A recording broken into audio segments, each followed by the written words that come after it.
I love this stuff. I love it. Love it. The reasons I love college football, the games. Number one, the games. As soon as they kick off to the end of the game, nothing before, nothing after. The games. The games. That's why I stopped watching pregame shows a long, long time ago, even though those were entertaining at one point in my life. But a long, long time ago, stopped watching pregame shows. Not that they're not good. I'm not taking away from them. Just personal preference. Get me to kick off, kick the game off. Bam. The games, the competition on the field. But I also love this stuff. I love the analysis. I love the breakdown of the games, the structure of the sport, the history, the organization, the matchups, all of that. And this is part of it, the schedule.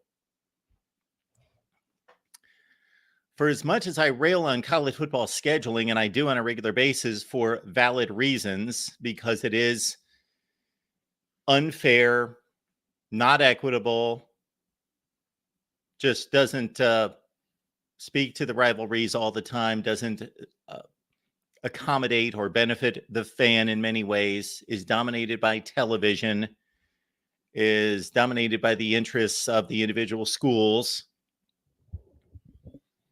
I would say that it's more interesting than any other sport. The scheduling of college football is more important, and it's also more interesting than any other sport. I've said this for a long time. The NFL has made a holiday out of the schedule release each year. And the NFL is genius.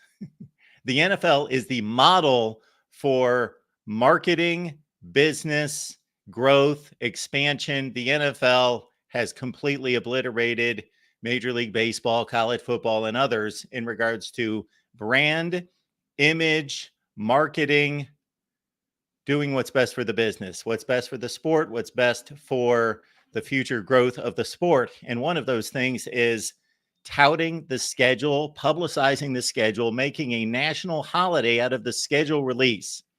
I've said this forever. This is what college football should do.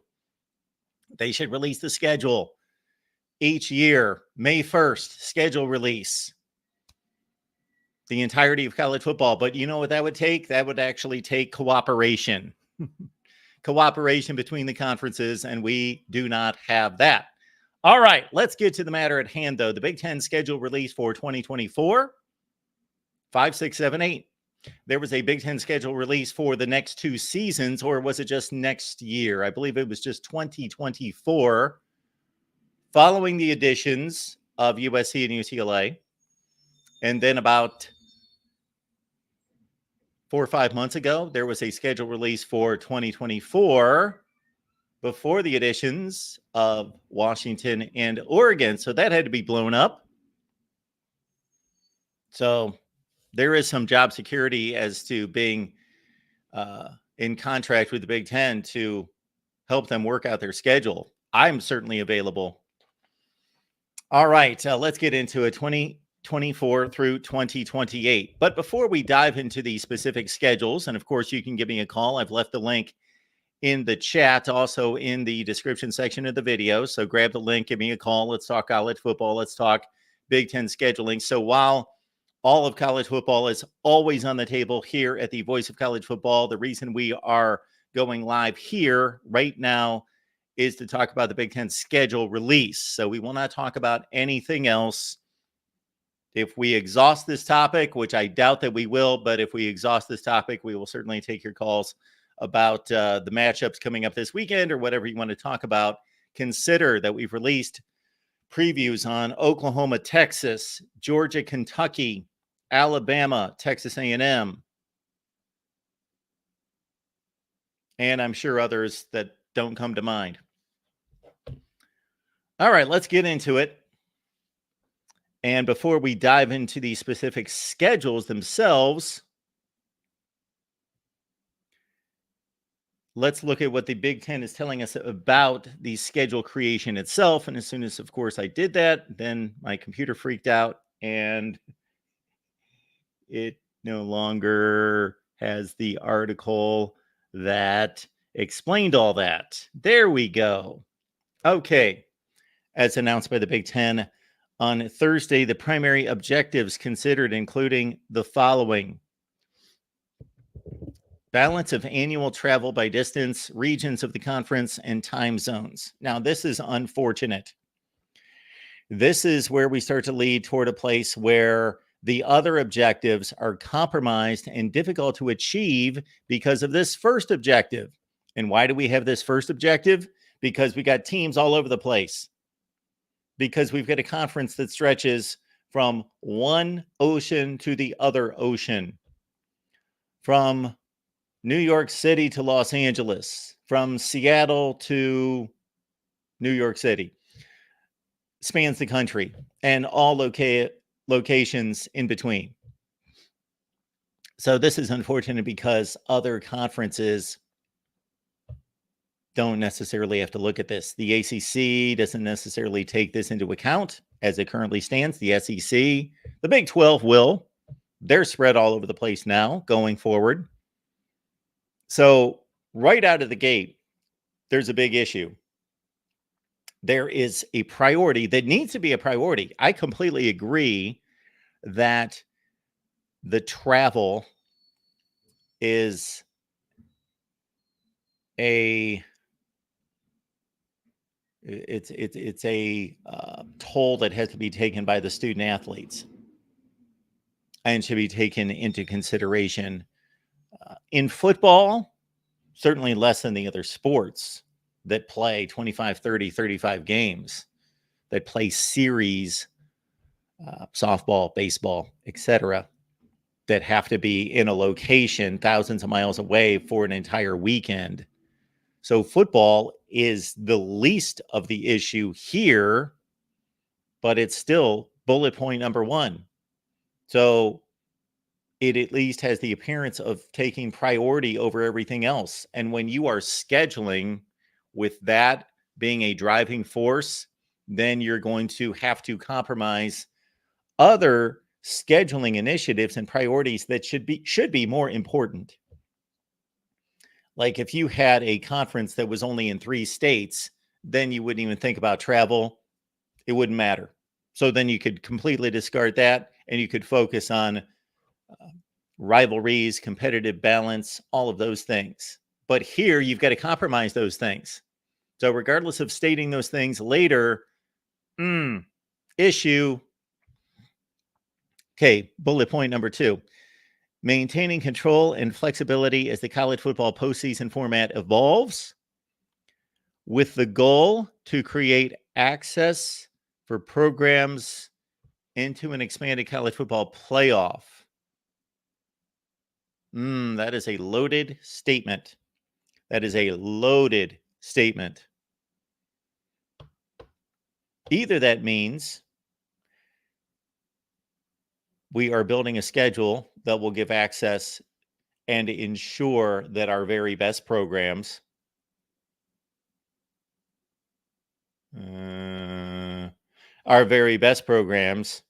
make it to the college football playoff, even when they have a down season, 9-3, or they should be able to make it themselves. They're so good. They're so good that they can make it themselves. And we need to expand this so others will use Wisconsin as a representation. Nebraska, you've got a lot of work to do. We won't even factor you in. Just win a freaking conference game. Okay, Wisconsin, we'll use them as an example. We will give the Wisconsins, the Iowas, the UCLAs of the world, we will help bolster them. Indiana's not going to a college football playoff. Rutgers is not going to a college football playoff. Illinois, most likely, is not going to a college football playoff. And some other schools we could name. So while they are just as important in theory, in reality, they're not. And so, again, this is either to say we know that we've got 3 elite programs. Do we include Penn State? 3 to 4 elite programs. and we want to make sure that they're in the college football playoff, or they're going to make it anyway. Two of them are going to make it every year. Out of those four, two are going to make it. And so let's lift up some other possibilities to get into the college football playoff. Maintaining control, that word's oblivious. It's just vague, and of course you they've got complete control. Okay. Flexibility. That means they're going to continue to evaluate this process going forward. They're going to continue to, they're not going to lock themselves into this is our cookie cutter, what we've done in the past. And actually, the Big Ten has been less transparent about the building of its schedule than the other conferences. The SEC, the ACC, we know exactly from 1992 when the SEC split into divisions up until through this season, we know exactly the way the SEC schedules. We know exactly the way the ACC schedules going back to when it added its last batch of teams. Everyone in one division plays each other. They play one rival in the other division, one rival. That's stupid. But anyway, one rival, one permanent opponent in the other division. Then they rotate the other ones. The Big Ten has had some kind of formula, which I can't even necessarily regurgitate right this second. I've looked at it in the past, but that the average fan doesn't know. Well, the average fan doesn't really look at scheduling to that degree. But even the high-level fan just knows that the Big Ten plays within the division and three opponents in the other division. But how those three opponents come to be, yes, has not been widely reported, talked about, publicized. We've looked at it. Anyway, we're looking forward here. So flexibility. So they're just basically building schedules. So what they've done here, and this comes to light later, is bullet point number 3, balance of historic competitiveness and recent competitive trends, including home-away balance of traditionally competitive schools. I love that word, competitive schools.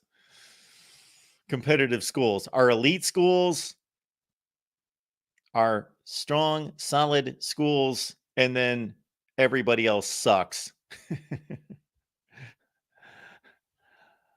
Ohio State, Michigan, USC, maybe Penn State, Iowa, Wisconsin, maybe Minnesota, UCLA, Indiana, Rutgers, Northwestern, Illinois. Oh, I forgot about Washington and Oregon. They're coming along, right? Washington and Oregon. Yeah, wherever we want to place those. As it stands right now here in 2023, they look elite. They've not been elite year to year to the consistency of others.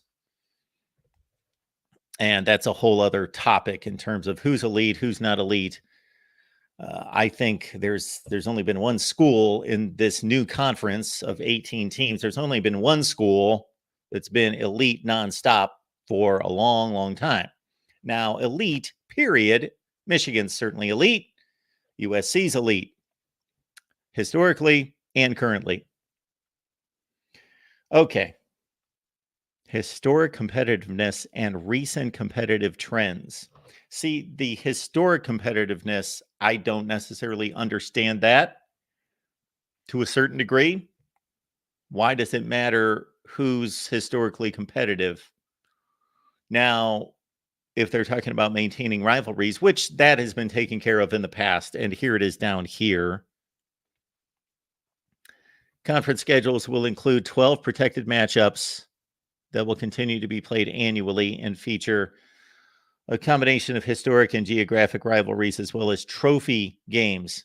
Well, if the Big Ten included all of its trophy games, then that would lock in the schedule for everyone. And of course, those games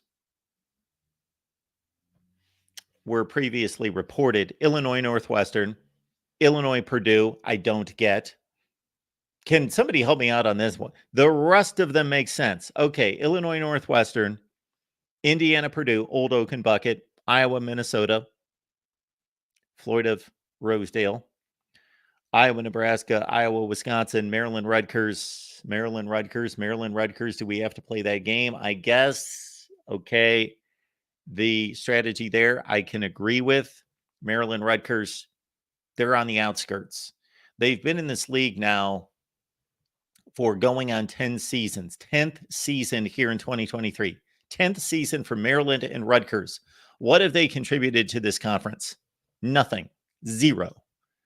What have they done but be a punching bag for everyone else? And you may say, Maryland's good. Maryland's 5-0 this year. They've played one conference game. They've been decent the last 2 years, 8-5, 7-6. But within the conference, 500, under 500. Let's see, at 8-5 last year, that would have been a loss. Did they lose to anybody outside the conference? No, they went 4-5. Maryland's best season in 10 years. 4-5 in the conference. So that has no impact on anyone, on nothing. Maryland has contributed zero.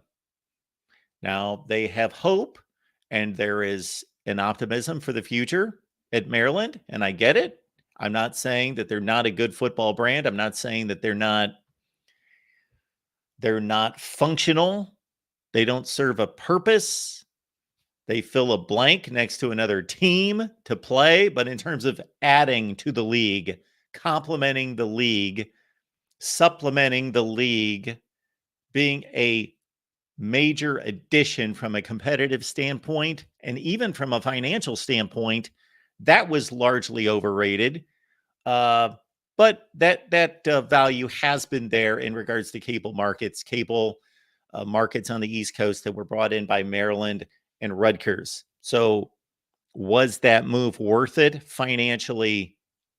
I don't know the books. I don't have the books, but based on what I understand of what percentage a conference receives, the Big Ten, in this case, receives for having a school that's on a cable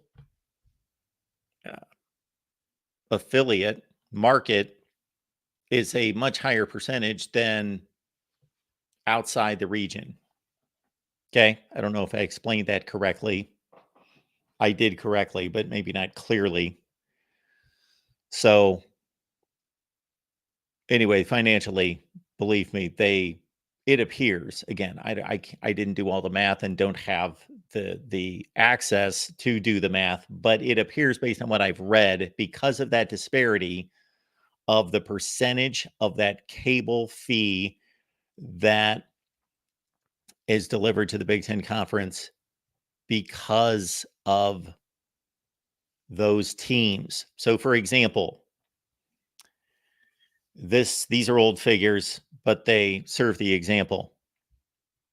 Cable companies pay ESPN over $7 per subscriber. So when you pay your cable bill, the cable company turns around and they pay CNN and Disney/ESPN, TBS, TNT, that conglomerate. Obviously, it's more complicated than that.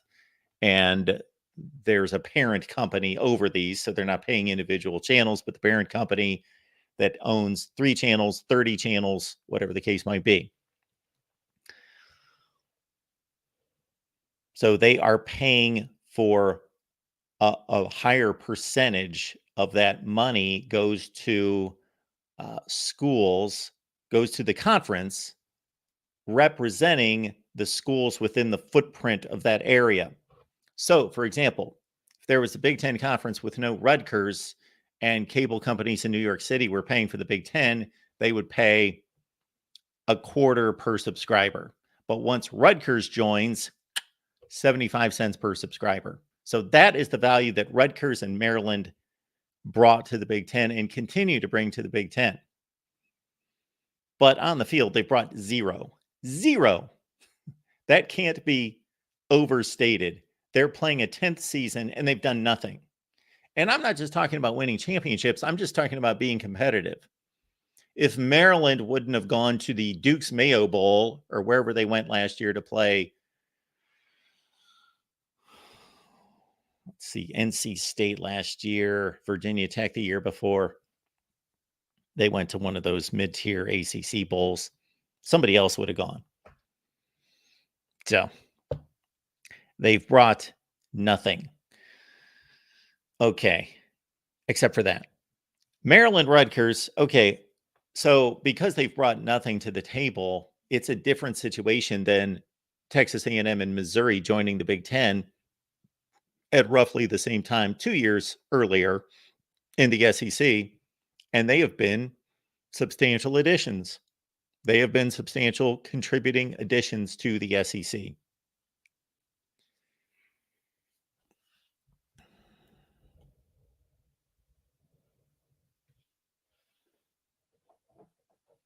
So to make those schools appear to be more integrated into the conference and less of just an outlier that is just kind of an attachment, an addendum,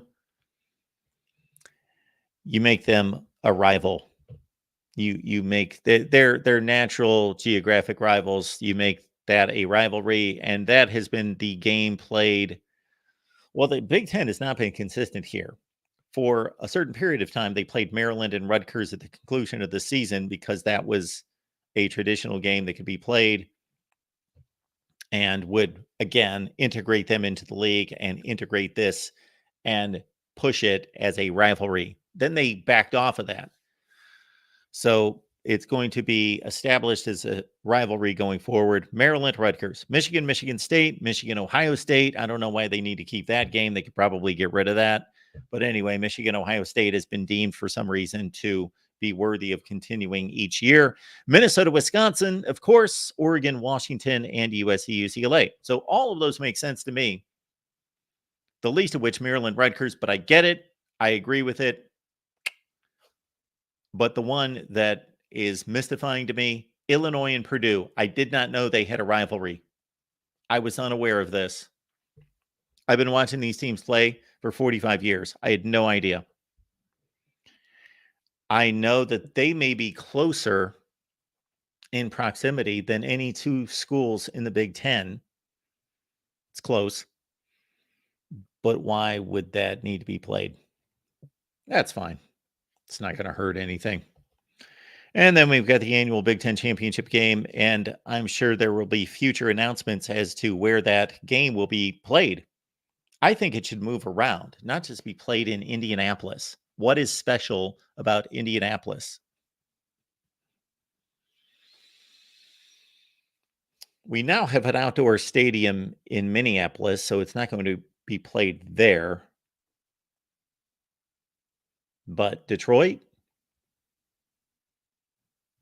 Indianapolis, I guess those are our two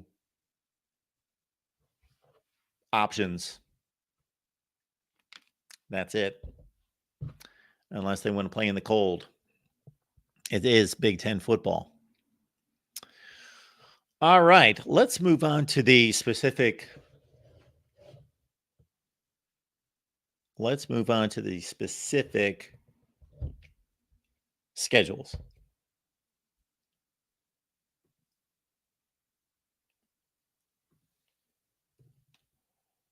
And I guess we will go season by season. Let's do that. I have looked at this a little bit, but not really. So I don't have any kind of obvious points to make that speak to, okay, this is unfair, this is horrible, what are they doing? Kind of rants. So that could show up at some point. I don't know if this is the best graphic to show, but this comes right from the Big Ten website. Man, that's small. Glasses.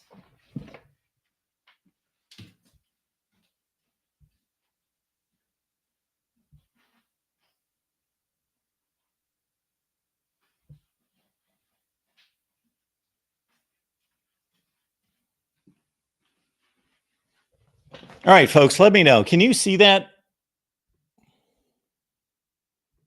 Who's on the line? Search. Wedgie Ocean.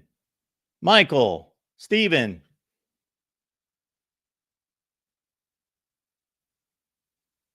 Tim's here.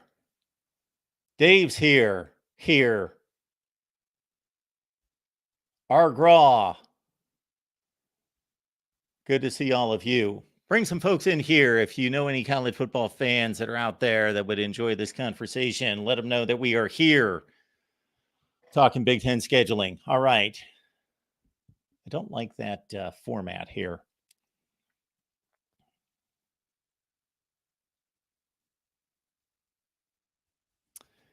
So if anyone has found a better graphic, let me know. Leave it in the chat. Although I cannot see the chat right this second because I'm looking at the schedule. But here we go. Illinois. So currently Illinois obviously plays 6 teams out of the Big Ten Western Division. So they only in 2024 will play Northwestern, Minnesota, Purdue. So their schedule goes from 6 teams in the Big Ten Western Division to 4, Nebraska, Northwestern, Minnesota, Purdue. So that automatically makes it tougher. Illinois this season, for example, plays Penn State and I believe Michigan as elites. In 2024, next season, it's Penn State, it's Michigan, it's Oregon. So I guess that's not a complete shock to the system. Illinois' schedule upgraded. They're all going to be upgraded. Because if you think of it this way, 4 schools are added. 3 of them could be argued as being right there with the very best in the conference, and if not, just a notch below. And certainly a notch below if you take Oregon, USC, and Washington and what they've done recently. They are not Ohio State, and they are not Michigan of the last 2 years, and not what Penn State could be. But they can easily play at that level at some point, and they're trending in that direction. They're playing like it this year, and to an extent last year. UCLA right now is Iowa. Maybe not even Iowa. So, although they had a nice season last year, 9-4. So, in taking on these 4 new schools, I thought, yeah, this makes sense. When you take on 4 new schools and you redistribute the schedule and you now have to play 9 games against 17 other schools, well, that means you're going to play roughly half the teams in the league, just over 50% of the teams in the conference. Therefore, if you're bringing in 4 new teams, you're going to play most likely 2 of them each season. And that's exactly what happened here with Illinois playing Oregon. Nope, they only played Oregon there. But I believe as we go through these, you're going to see most of the time it's going to be 2 of the new teams out of 4 for each team. You're going to see 3 pop up. Probably not, though, because there's going to be a concentration of those 4 on the West Coast playing each other. You're going to see them play each other 3 times. I can almost guarantee that.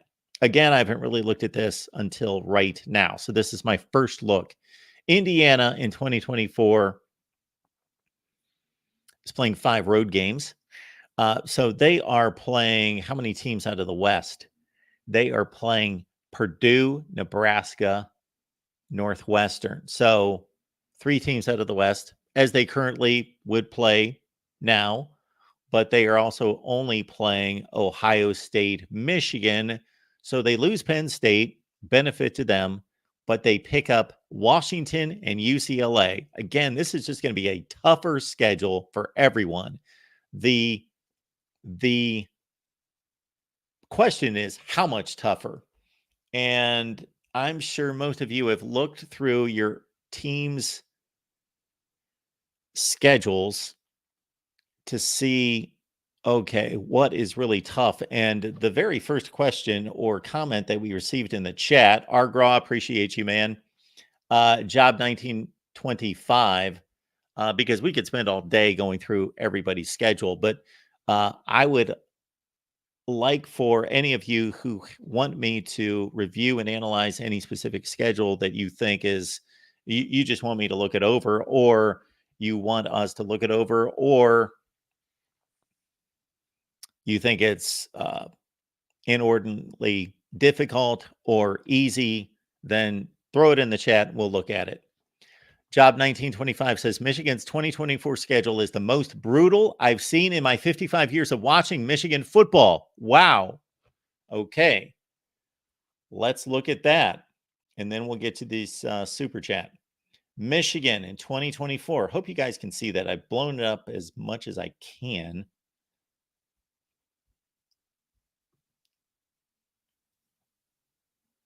Michigan in 2024. This is the most brutal schedule, okay? Illinois, Indiana. That certainly isn't brutal. Ohio State, Washington, Michigan State, Minnesota, Northwestern, Oregon, USC. Okay.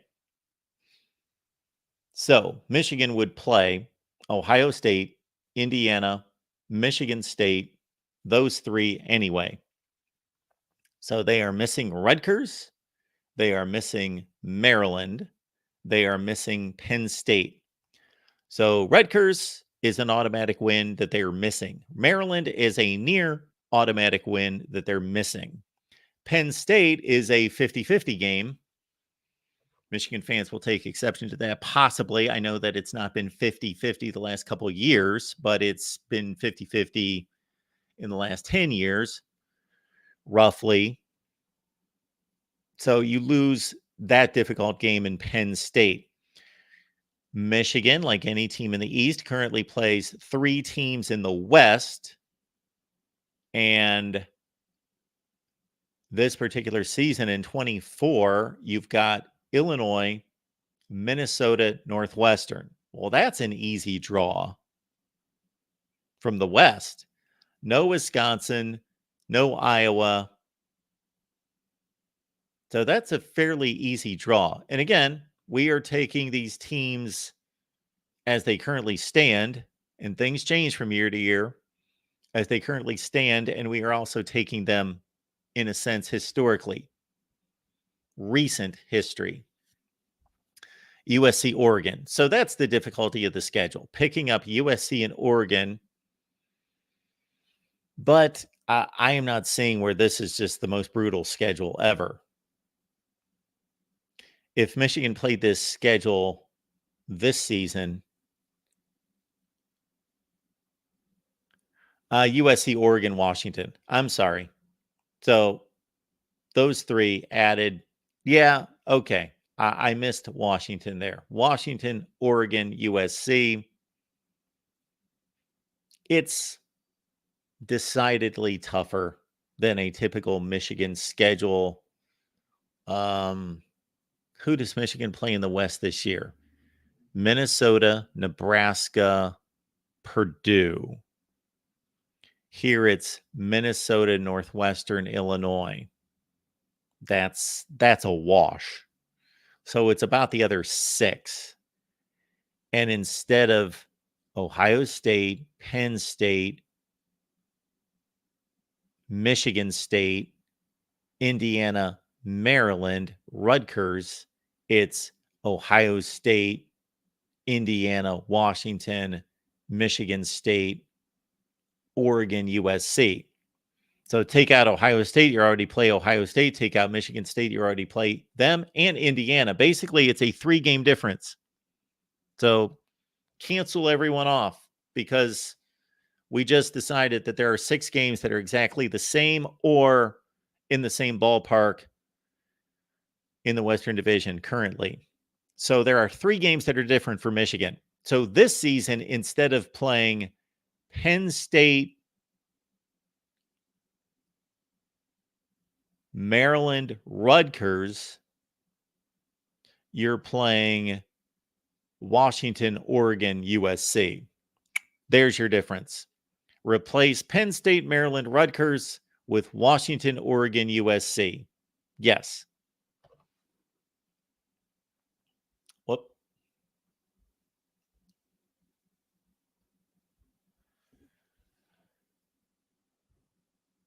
Steven, appreciate you being here. Thank you so much for that. The most hilarious part of all this is Iowa desperately running up the most rival games in order to hold on to a weak West schedule. That could be, although it's justified. So you might be right, Stephen. You could be right that that's a motivation for Iowa.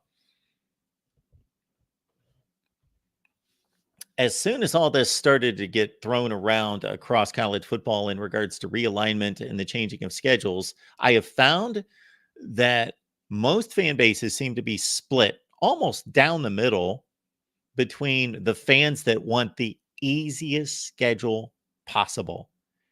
They are just thinking, I want the easiest schedule I can possibly get, versus the half of the fan base that wants to play that they're excited about playing USC and Oregon, and SEC fans for particular teams excited about Oklahoma and Texas. Put them on our schedule. I want to see them. I want to go there. I want to see Oklahoma or Texas come to my stadium.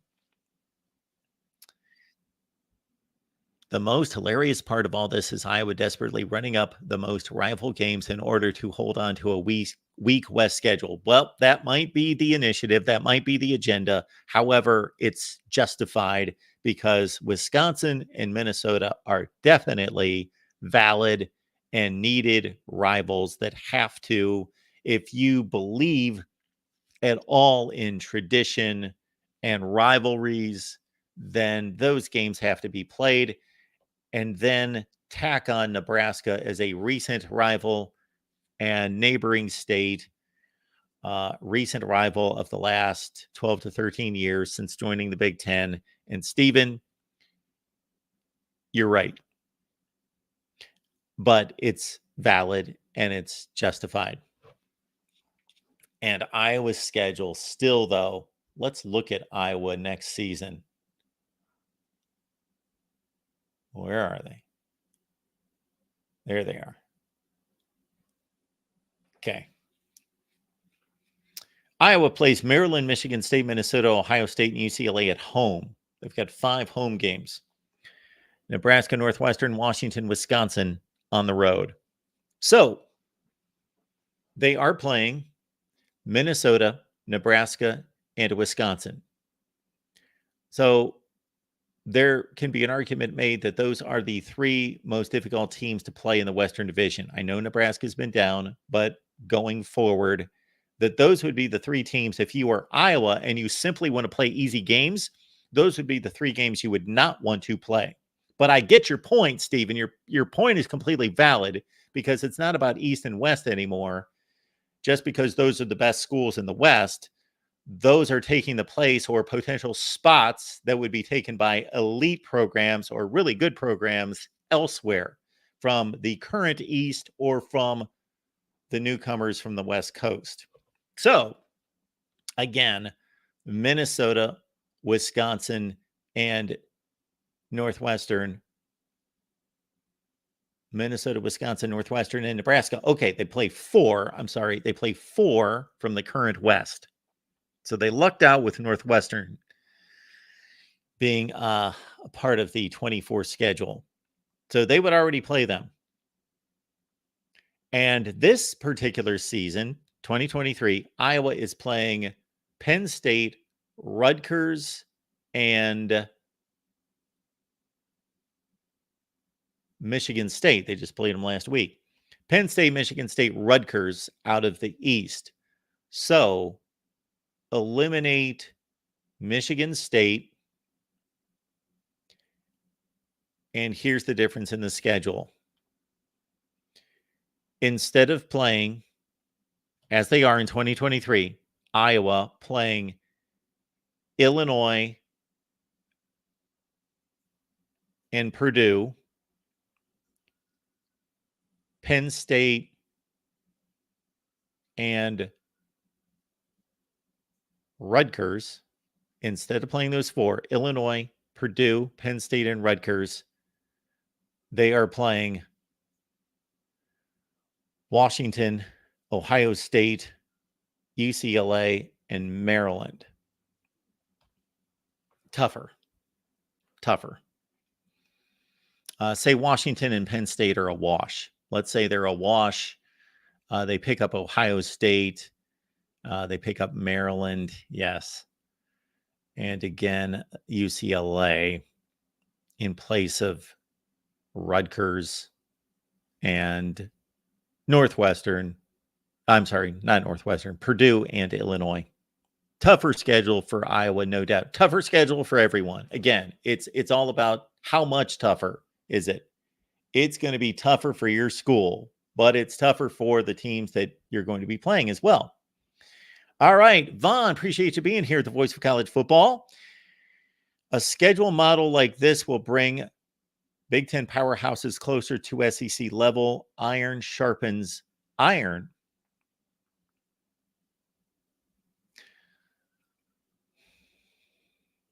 Agreed to a degree. Iron does sharpen iron.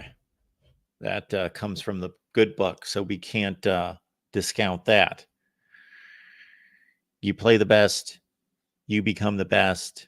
Yes, this is going to challenge programs, not just on the field, but as it relates to everything that they do off the field that impacts the field, i.e. recruiting, that we are going to see in the next 10 years, certain schools rise up to the challenge. And we are going to see others that are going to falter. They are going to cower. And maybe that's overstating it, because I don't want to challenge or question anyone's competitive nature. I don't want to challenge their commitment to winning, their commitment to excellence. Thank you, Al Davis. But somebody's got to lose the games. So it was like a statement I made yesterday that I think is fairly obvious to all of us that watch football. These coaches and these coaching staffs are really good at what they do. It is very infrequent that I look at a head coach or a coaching staff and think they kind of don't know what they're doing. There are some issues there.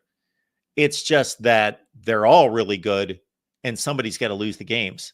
So comparatively speaking, some of them are not doing as good a job. So I expect all of these athletic programs to do their best to take the financial windfall that's coming their way starting next season, and to a certain extent is already in their laps based on these TV contracts. The Big Ten is already making more money than anyone already before the new contract kicks in, and that they will put that to good use, push ahead, and make good use of it and do their best to win. However, we just know that some people will be better at that. They'll just be more determined. They'll be more efficient. They'll be more dynamic in their thinking and more creative, and will continue to utilize the resources that they already have in place, USC, Ohio State, etc., to gain an even bigger advantage. So I'm kind of speaking to everything that is required to be done off the field to win on the field. What Vaughn's talking about here is just flat out popping pads on the field on a regular basis against good teams and not playing. Sorry, Michigan, I'm going to pick on you. Michigan, this is not a slight on Michigan, except for the horrible, atrocious, pathetic non-conference scheduling. But talking about the conference schedule, Michigan can't help. They play who's in front of them. They play, obviously the players have nothing to do with it, and the coaches have nothing to do with it. But I'm even talking about the administration and the athletic program has nothing to do with the conference schedule of 2023. But Michigan's not playing a reasonable team until the second week of November. And Devon's point, that's over. Those kind of schedules are over. They're done. They are a thing of the past. There is no hiding. And again, Michigan fans, understand what I'm saying here. I'm not saying Michigan's hiding. I'm saying that they were given a schedule that's weak. Although it's not much different than Ohio State's schedule. Ohio State's schedule is nearly as weak. They don't, basically, the difference between Ohio State and Michigan's schedules this year is that Wisconsin should be the best team in the Big Ten Western Division, and Ohio State's got to go there. That's the only difference in the conference schedules. So Ohio State's schedule is nearly as light as Michigan's. It's just that it's spread out. So bam, on Saturday, they've got Maryland coming to town. And so there's a look of it being stronger, but it's just barely stronger. And Minnesota could have been that team. And Minnesota may turn out to be that team still this year. I kind of doubt it because they played 5 games and they've been lousy. But Michigan going to Minnesota this Saturday could have been similar to or even more difficult than Ohio State going to Wisconsin. It could have been. But good point by Vaughn. I agree with that to a degree. There is a point at which you beat teams up and you drain their morale, and you can only exhaust so much maximum effort, because let's understand that when an elite team, or any team, but especially the elites, because they have the luxury of being able to play down and still win, that they can only get jacked up to the hilt, to fever pitch. They're jacked up every week to get on the field and hit and play. So there's adrenaline. They're pumping. I'm not in any way discounting or questioning the effort level of teams from week to week. But in terms of just having laser focus week to week, I believe they're focused, but I mean laser focus, energy, drive, like at a fever pitch, almost just obsession with just laying it all on the line. You can only do that so many times. So there's a diminishing returns to your point.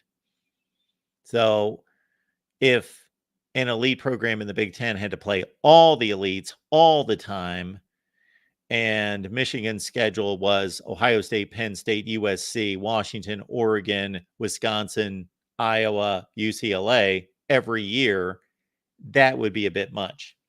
But I believe that it's limited to the degree that what Vaughn is telling us is on point.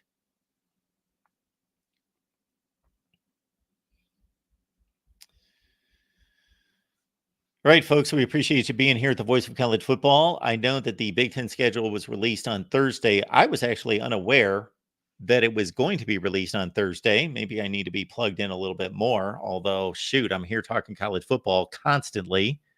But I did not know that it was going to be released on Thursday. Otherwise, we may have done this on Thursday.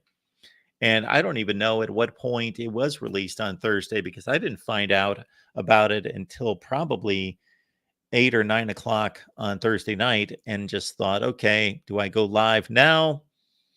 And I decided not to. So we are here now. But as you know, when there's breaking news, we go live. I could name about 25 coaches that when they got fired or hired, we went live, probably more than that. And schedule releases and realignment and everything that is breaking news, we go live as soon as possible.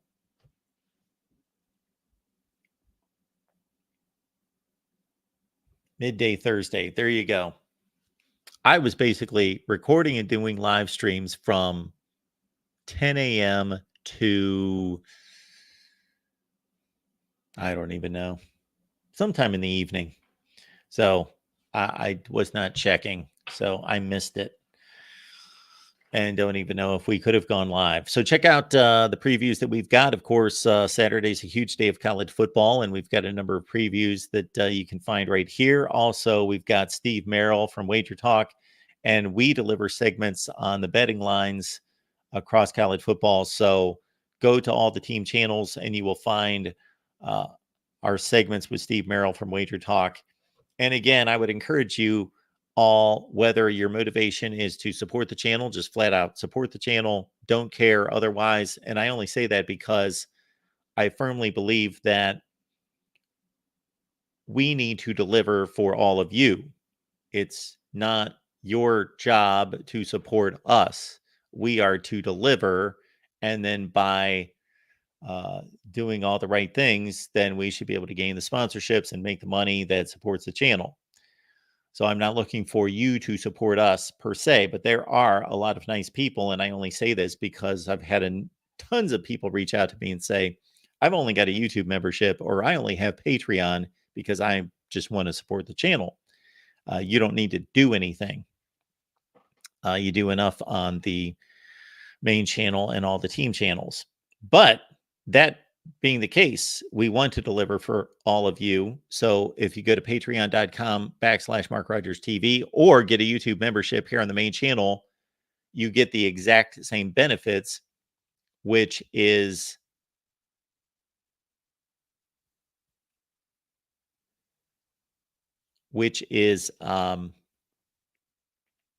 you get my picks, you get Steve Merrill's under the radar selection each and every week as well. All right. Job 1925 is telling us, sorry, the graphic is not accurate. Hard to have a discussion with the inaccurate information on the screen. All right. Well, this is coming straight from the Big Ten.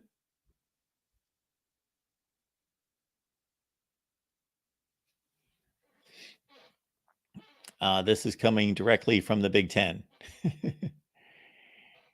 So if somebody has any reason to believe that these schedules are not correct, please let me know.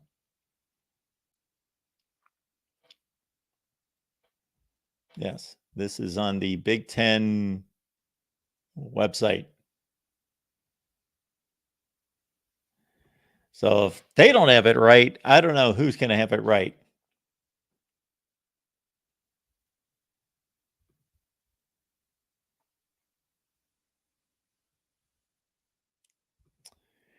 Let's see what you guys have. And keep in mind that you can call the show. The link is in the description section of the video. I've also posted it in the chat. Stephen letting us know the college football playoffs are going to be pay-per-view sooner than later. That would be unfortunate. That would be horrible. Horrible. That would alienate so many people, and it would make college football boxing. And not just from the standpoint that you would have to pay for the major event, but think about boxing. How many of you are old enough to remember when boxers were like, I know that Floyd Mayweather and I'm trying to I can't even think of a boxer's name. So maybe this is true, but I know that most of you can. I know that there are boxers who are mega stars still, but when I started watching boxing in the 70s, Muhammad Ali, of course, the most famous boxer ever, George Foreman, Joe Frazier, Ken Norton, Larry Holmes. Those guys everybody knew who they were because they boxed on pay or on free television.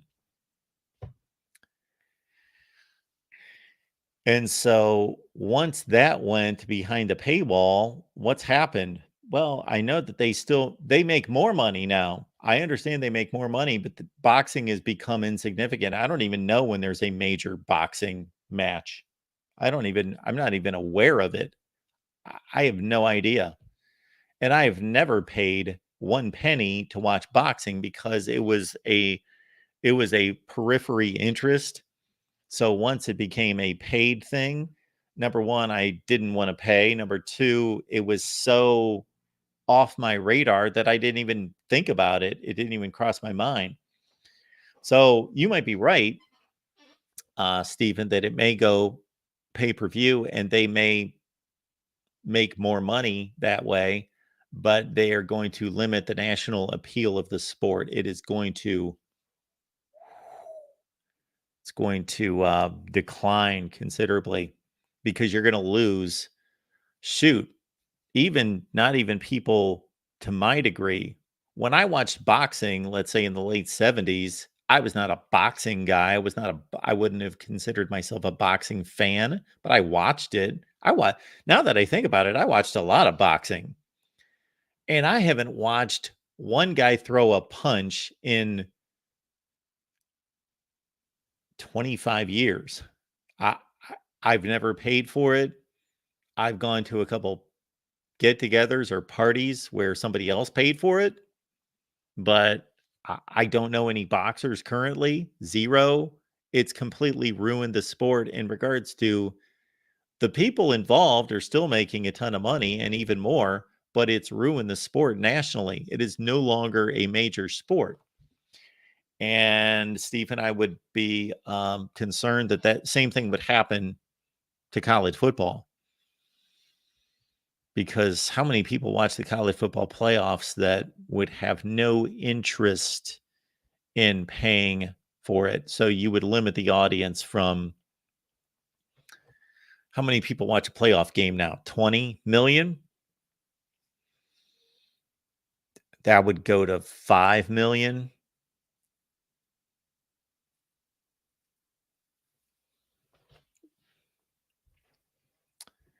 Yes, but you bring up a good point that I don't often think about.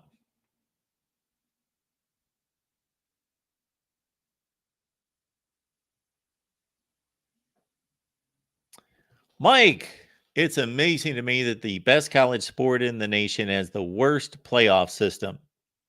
And it does. Now, part of that issue is the limited number of games. It's harder to evaluate the teams because they don't play as many games because of the nature of the sport.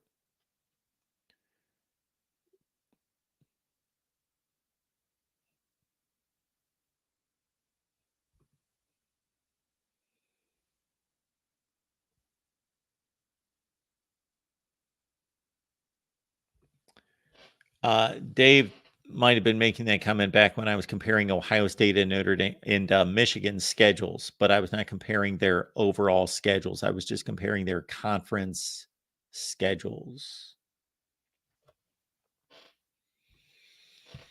Mark not getting any tailgate invites at College Park. Yeah, I was a bit rough on Maryland, was I not? Well, they can change that. They can start winning games against decent teams. They can change that. And I'm not saying that they're not a decent team right now, but what does a decent team really add to the competitive nature of the sport? Are they going outside the conference and winning games against anybody? Yeah, they won a couple bowl games against NC State and Virginia Tech. All right, what else do we have? Kevin comes in with this one. Maryland, Michigan State, Rutgers, and Indiana are used to 3 elite teams being on their schedule each year. 2024 schedules all look comparable to 23 schedules. Big Ten Western Division teams will be shell shocked. Agreed. So if we look at this, Kevin and others, we will see. Let's take the bad teams. Let's take the dredge of the Big Ten East. Indiana.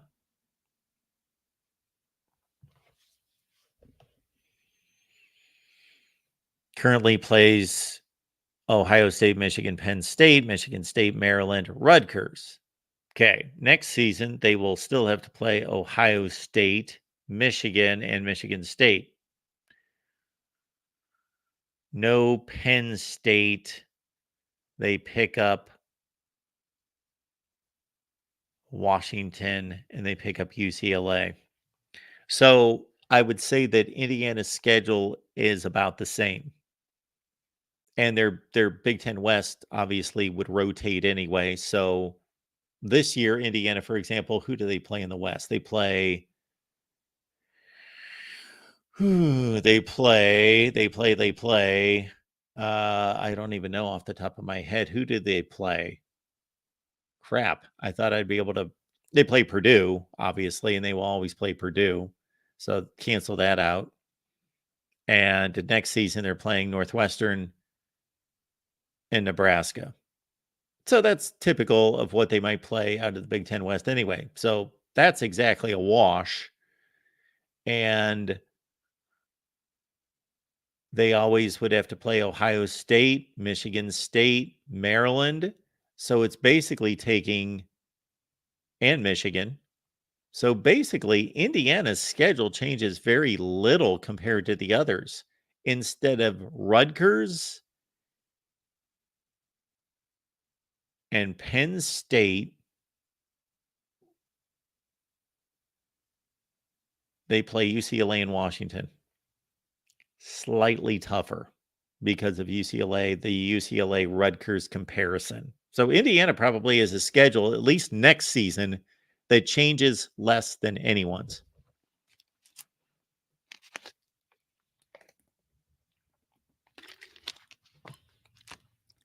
This schedule upgrade will impact a program like Maryland because Indiana's going to lose to everyone anyway. The way they're playing, the way their program has been conducted the last few years. Northwestern's going to lose to everyone. So whether they go 1-8 or 2-7, big deal. But it's really going to affect schools like Maryland, Michigan State. So Maryland next season plays Big Ten Western Division teams, current, Minnesota, Iowa, Northwestern. Minnesota, Iowa, Northwestern. Okay, so they play 3 out of the West as they would in the current format. So throw those out because that's similar to what they would play. They play Indiana, Penn State, Michigan State, Rutgers. So they play 4 of the 6 out of the East anyway. They are missing. So this is a big year for Maryland. They were let off the hook here the first season. No Ohio State, no Michigan. Those are the 2 teams that they're missing, and they still get to play Indiana and Rutgers. So Maryland, no Ohio State, no Michigan, replaced by USC,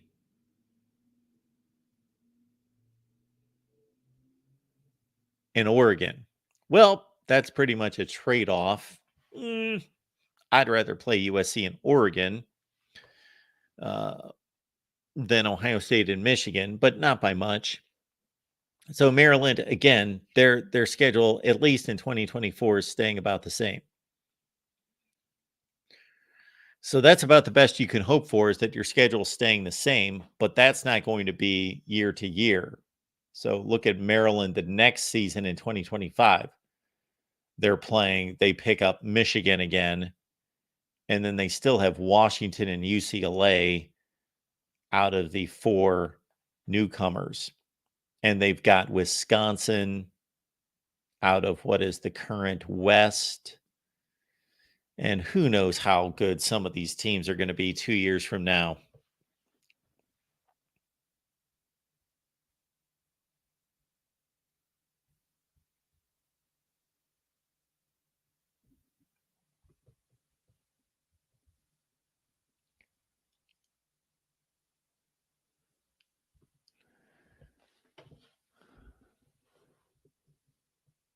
The Demon Gnat. Our schedule in 2025 is horrible.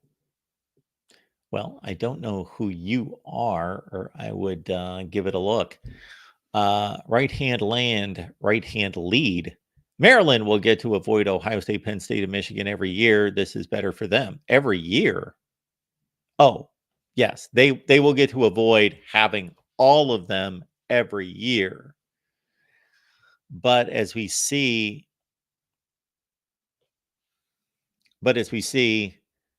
they basically they come out ahead.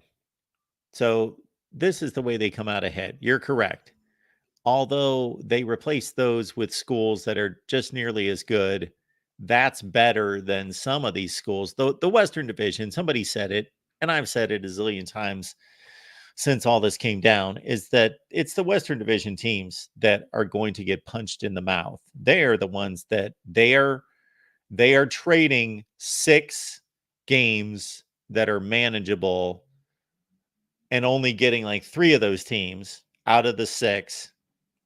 So if you're Iowa and you've got Minnesota, Wisconsin, well, forget them because they're playing those 2, but you always play Northwestern, Illinois, and Purdue. Think about Iowa. They always play Northwestern, Iowa, and Purdue. Those 3 games are replaced, and you can guarantee that the 3 replacements are going to be considerably better, and we've already seen that. The Demon App, Maryland. Yeah, Maryland in 25.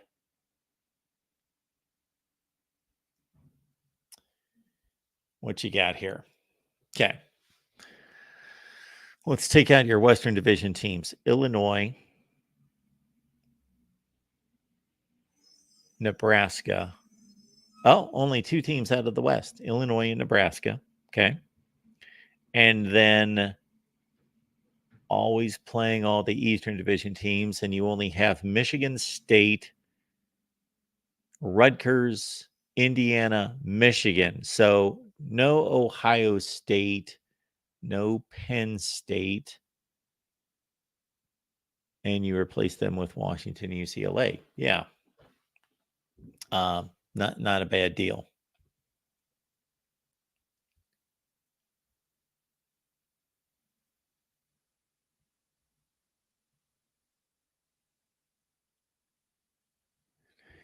Mike says the Huskers better win tonight if we want any chance of getting to a bowl game. I made a similar statement this week that the winner of this game still has legitimate hopes of getting to a bowl game, while the loser dropping to 2-4. And Nebraska's next 3 to 4 opponents after that are all winnable games, losable games. It's a lot of Northwestern, Purdue, whomever else in there.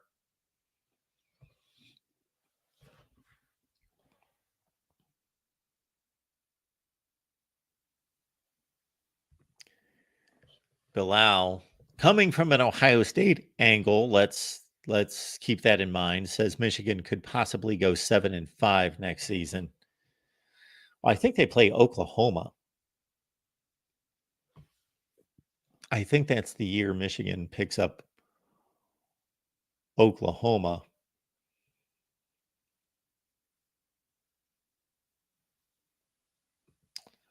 Yes, Joe Girardi is a Northwestern guy. Mike, poor Northwestern. Let's check out the Wildcats. I'm proud of the Wildcats coming up with a win against Minnesota a couple weeks ago. They got Wagner on Saturday. Northwestern could move to 3-2. What if Northwestern goes to a bowl game? That would be a major accomplishment. Okay, Northwestern.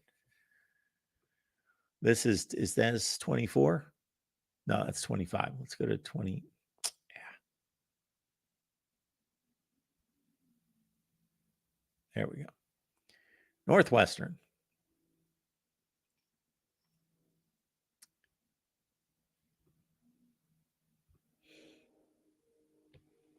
All right. Let's take out the Eastern Division games. Ohio State, Michigan. Ooh. And Maryland and Indiana. So they play 4 teams in the current East, and 2 of them are Giants. So if this was 2023, that's not a good draw out of the Big Ten East, Ohio State and Michigan. And then out of the West, the current West, where Northwestern plays all 6, they play Iowa and Wisconsin. So, and then also Purdue, Illinois. So they're having to play what is going to be most likely, the 2 best teams out of the current West, Wisconsin and Iowa. Nebraska's off the schedule, and Minnesota's off the schedule. And they've got the other 4: Iowa, Wisconsin, Illinois, Purdue. Okay. They're missing Nebraska and Minnesota. And then they pick up, in place of Nebraska and Minnesota, Washington and just Washington, because they pick up an extra Big Ten Eastern Division team. So they got Washington. Yeah. That's tough. That's so much tougher than what Northwestern's playing this year. Yeah. Because of the Ohio State Michigan draw, especially. Let's see, the next year they've got Penn State and USC. So they basically traded Ohio State and Michigan. Oh, they still have Michigan. So in 2025, Northwestern's got Penn State, USC, Michigan, Oregon. It's pretty standard that all these teams are going to have to play 4 brutal games. That's what it looks like. About 4 brutal games for everyone.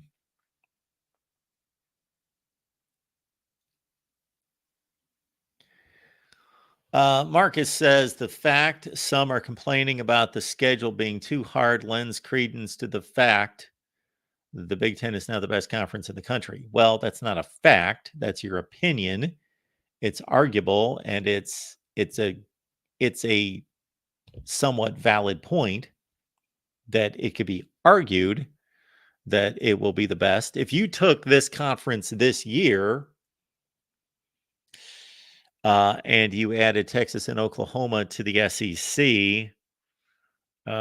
we'd have to line them up. They'd be awfully close. They would be extremely close. You'd have Georgia, Tennessee, Alabama, LSU, Oklahoma, Texas in one conference. You would have Ohio State, Penn State, Michigan, USC, Oregon, Washington in one conference.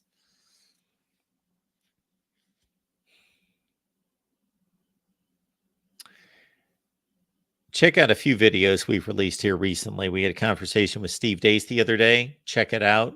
We had a conversation with Josh from College Football Nerds. We released that yesterday. Check that out. Those are great college football conversations. And actually, the discussion we had with Josh from College Football Nerds went for 50 minutes. So I divided it into 2 parts, which reminds me I've got to get the other one edited and out today. So check it out.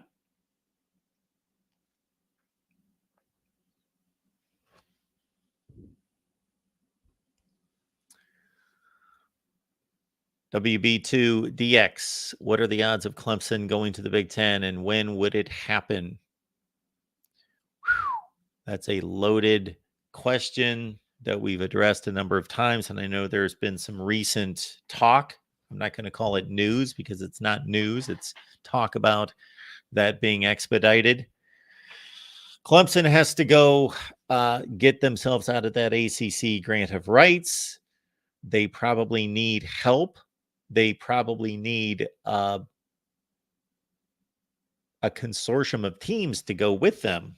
And that's the reason why those 7 bound together to gain that kind of leverage to make that move.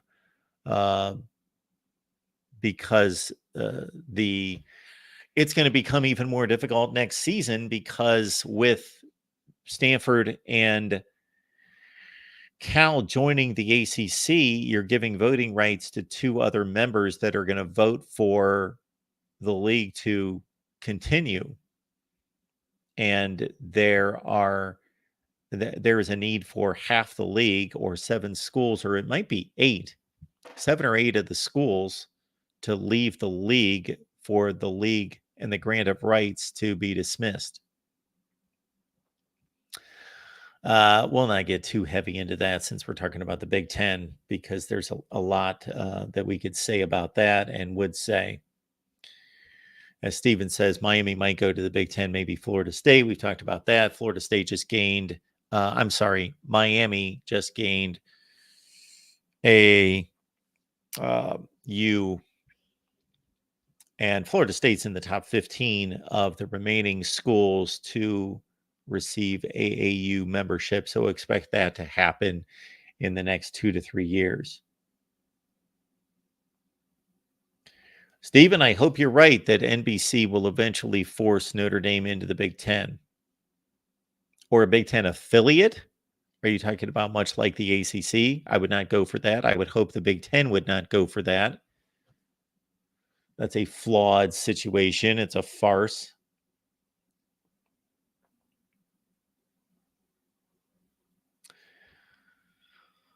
All right, folks, I am going to once again drop the link in the chat. And if anyone would like to join the show, please do.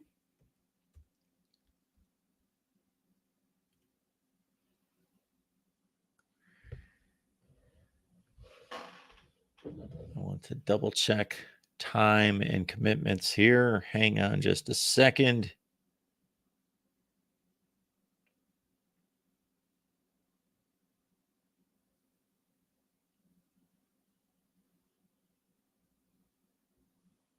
Okay.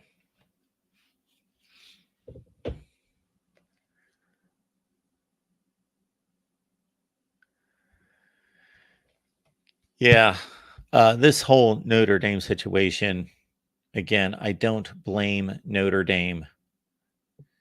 You get away with what you can get away with. Children get away with what they can get away with. So Notre Dame is like a 5-year-old in the grocery store that's throwing a fit, and it's not the child's fault, it's the parents' fault. And there's no governing body of college football, there's no commissioner to force Notre Dame. We've come to a place, this is not 1992 when we had South Carolina, Louisville, Penn State, Maryland, Syracuse, Boston College, Florida State, Miami, on and on. All those teams were independents. There were more independents than there were teams in conferences, practically. Just tons of teams that were independents. Temple, Army, Navy, just on and on and on. But now we have one school that's an independent. I don't count Liberty. I don't count, or Liberty just joined a conference. I don't count. Now the BYU has also joined a conference. We basically have Notre Dame as a major impact player. Connecticut, who cares? Army, who cares? There's 4 schools that are independents now, and really Notre Dame's the only one playing a major factor. So everybody join a conference. Join a conference. Thank you, Argraw. UMass. Yes, nobody cares to take on UMass. It doesn't matter. They're insignificant. Notre Dame, join a conference.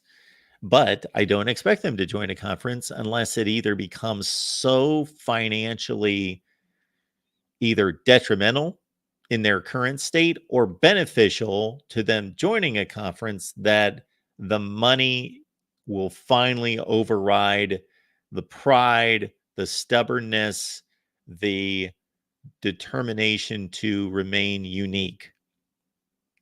And I would hang on to that if I was them as well.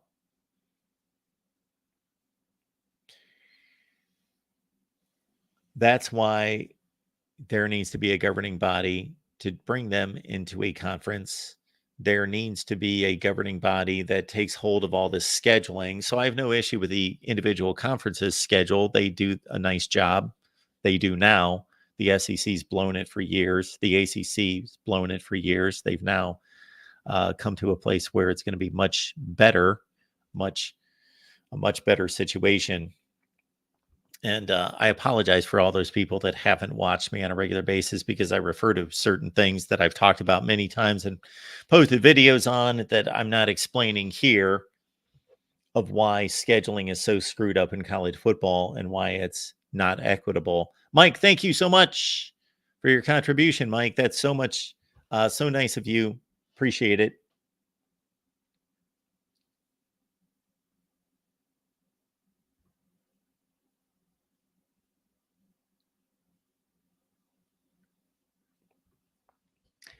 Yes, Marcus, Notre Dame needs to be all in or all out. And I said it at the time. The ACC had the opportunity during COVID. They had the opportunity to tell Notre Dame, okay, no one's playing out of conference games. Everyone's only playing conference games. Therefore, you are screwed this year. Therefore, do you want to play college football this season? If you do, you can join our conference. And not just join it for one season, join our conference. And I would have signed them to at least a 20-year contract to join the conference, or at least to the end of the grant of rights. But no, the ACC allowed Notre Dame to abuse them, to use them for one season as a life preserver, to have a 2020 college football season when nobody else would, and they allowed them to play in their conference for 1 year. How incredibly stupid and cowardly. Just because Notre Dame would schedule 10 games and make the conference a little bit more money.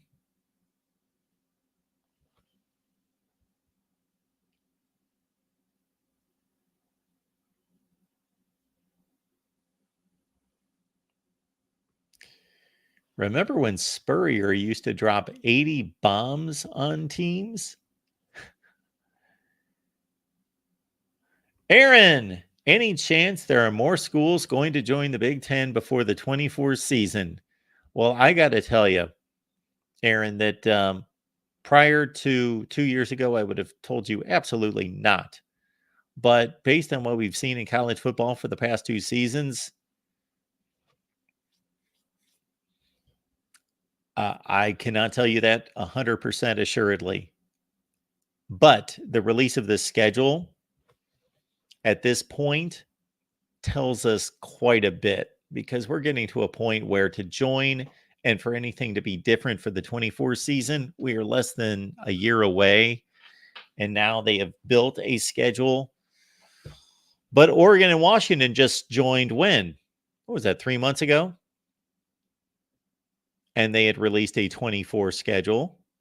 So anything's possible, but I think that they know where they currently stand. And obviously, the more schools that get plucked up by various conferences, the less valuable there are any schools left. Like, who's really left of value?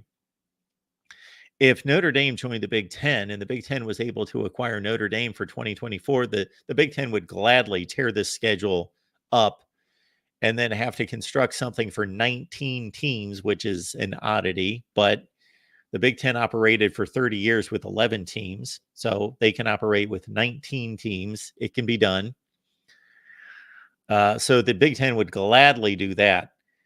Now, because of the legalities and the finances concerning anyone coming out of the ACC, really there's only about 6 schools out there that the Big Ten would consider now that Stanford and Cal have gone ACC, and that's Notre Dame, Miami, Florida State, Clemson off the top of the list, and to a lesser degree, North Carolina, Virginia.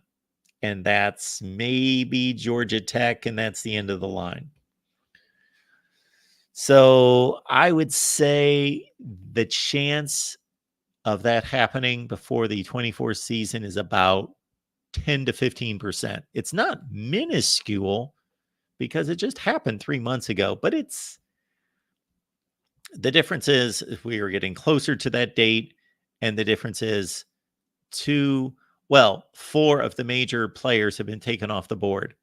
Oregon and Washington, and Cal and Stanford to the ACC. So there's only so many commodities left of value.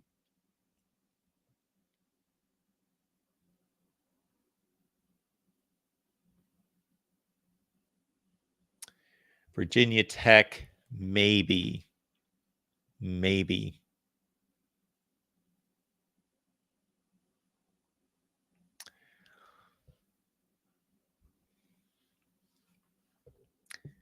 Philip, does the ACC change their name at some point after adding those West Coast teams? I don't believe so. I believe that these conferences want to hang on to their branding as much as they possibly can. The ACC brand has been well established since what, the 1950s, early 50s? So people know the ACC, they identify with the ACC, they've built up this brand, especially in basketball. They don't want to let go of that. So they won't. It's just like the Big Ten. People laugh about the Big Ten having 11 teams and then 14 and then 18, 16 and 18. Well, it's a brand name now. It's just a brand name. Big Ten. The 10 means nothing. It's a brand name. It means that there were 10 original members. In the Big 12, it's going to continue to be the Big 12 in much the same way, regardless of how many teams, because that's the brand name. All right, everyone. Nobody is calling, so we just wanted to run through the Big Ten schedule. Obviously, I'm not going to run through every single schedule for the next 5 seasons. However, I will look into doing that on the individual channels. So I don't know when it's going to happen because college football is tomorrow and I don't have a whole lot of time today. But hopefully next week, by next week, if not today, I will release schedule analysis on Ohio State, Michigan, Nebraska, and Iowa, specifically on those channels. All right, so be looking out for those. And again, if you enjoy what we do here at the Voice of College Football, please lock it in. Stay here. We deliver as much content and as much quality content as possible. I so much appreciate a comment that was made to me yesterday by somebody that I will not name, but somebody that is a person in the media that stated that it's nice recording segments with me because I'm one of the few people that they record segments with on college football that know what they're talking about. So thank you so much for your contribution and everything that you guys do here at the Voice of College Football. You can support us here through the Super Chat, but also PayPal, Cash App, and Venmo. You can find us at MarkRogersTV. Appreciate George being here. George has, I guarantee this, George has made more comments to the channel than anyone in the history of the channel. That guy right there, George, Gator, George. All right. Great stuff from all of you. Appreciate you being here. Be looking out for the content. There's more to come. I did my Big Ten power rankings this week. Those are my Big Ten power rankings, and I never posted a video. So I hate that I put work into taking all these notes to produce a Big Ten power rankings, and I didn't release it. So that may come out sometime today. And again, more schedule analysis, more specific to all of these teams here. We've got a USC channel also. So we will do more schedule analysis that are specific to those teams here at the Voice of College Football. I will join all of you tonight after Kansas State, Oklahoma State, and Nebraska, Illinois. After those 2 games, roughly 11 o'clock Eastern, we'll be here talking college football with all of you right here at the Voice of College Football.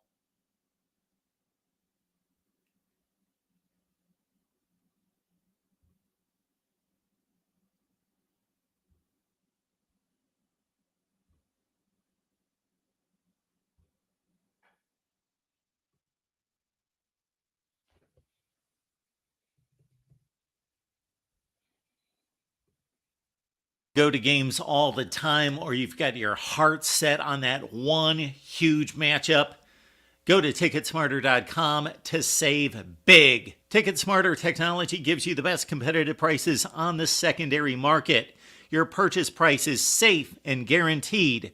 Use promo code BIG, B-I-G, to get $10 off of any purchase of at least $100, or the promo code BIG20 BIG20 to get $20 off of any purchase of at least $300. Use the promo code as many times as you'd like. There is no limit. Get in the game with Ticketsmarter.com or the TicketSmarter mobile app. Think smarter, ticket smarter.